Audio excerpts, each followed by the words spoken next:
திண்டுக்கல் மாவட்டம் பழனி அருகே மேய்ச்சலுக்கு சென்ற கால்நடைகள் மின்சாரம் தாக்கி உயிரிழந்த சம்பவம் அப்பகுதி விவசாயிகளிடையே பெரும் சோகத்தை ஏற்படுத்தியுள்ளது.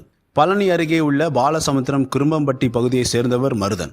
இவர் தனது வாழ்வாதாரத்திற்காக 25க்கும் மேற்பட்ட மாடுகளை வளர்த்து வருகிறார்.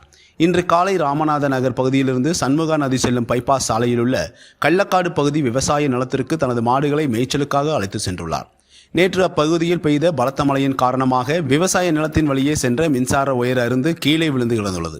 இதனை அறியாத மாடுகள் மேய்ந்து கொண்டிருந்த போது திடீரென அருந்து கிடந்த மின்கம்பியை மிதித்துள்ளன. இதில் மின்சாரம் பாய்ந்ததில் 4 எருமை மாடுகள் மற்றும் அங்கிருந்த ஒரு எலி ஆகியவை அலறியபடி கீழே விழுந்து சம்பவ இடத்திலேயே துடிதுடித்து உயிரிழந்தன. அதிர்ஷ்டவசமாக மற்ற மாடுகள் மற்றும் மாடுகளை ஓட்டிச் சென்ற விவசாயி மருதன் உயிர் தப்பினர். உயிரிழந்த 4 மாடுகளின் மதிப்பு சுமார் 2.5 லட்சம் ரூபாய் இருக்கும் என தெரிவித்துள்ள விவசாயி மருதன் தனது வாழ்வாதாரம் பாதிக்கப்பட்டுள்ளதாக கண்ணீர் மல்க தெரிவித்தார்.